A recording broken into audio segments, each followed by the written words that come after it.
Жизнь – борьба. Эти слова относятся к каждому из нас. Но есть люди, которые превращают нашу будничную борьбу за выживание, за место под солнцем в высокое искусство. Сегодня в спорткомплексе «Олимпийск» стартовал 4-й республиканский турнир по вольной борьбе памяти заслуженного мастера спорта Асланбека Бисултанова. В столицу Чечни съехалось более 200 атлетов со всего Северного Кавказа. А значит, завоевывать заветные медали нашим спортсменам было непросто.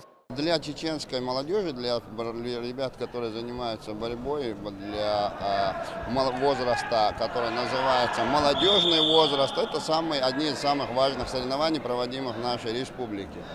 Асланбек Бисултанов был яркой личностью и талантливым спортсменом. Он боролся в полутяжелом весе и входил в состав сборной Советского Союза. В 1977 году на чемпионате СССР в блестящем стиле выиграл у самого Ивана Ярыгина. В этом же году произошло знаковое событие для чеченского народа. Впервые в истории 21-летний Асланбек Бисултанов завоевал звание чемпиона мира. Асланбек Бисултанов добился больших побед как на ковре, так и после завершения спортивной карьеры. Он занимался подготовкой молодежи. Меня приглашали в Москву, Асланбека приглашали тоже в Москву, чтобы боролись за Москву, поменяли клубы.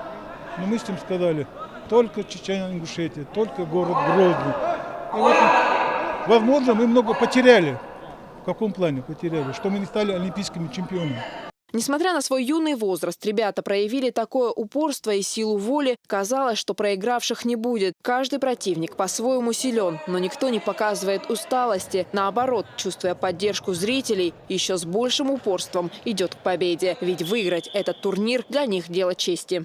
Агрессия есть у каждого, хочет каждый спортсмен выиграть, но не получается. Более кто-то он подготовленный, кто-то так. Это спортсмены борются, выступают, они на международных турнирах выступают, чеченские борцы неплохо. В первый соревновательный день было разыграно 4 комплекта медалей в весовых категориях до 50, 60, 74 и 96 килограммов. По словам специалистов, для атлетов это отличный старт перед новым олимпийским сезоном. А уже завтра будут подведены итоги турнира. Земфира Лолаева, Расул Арсухаев. Новости.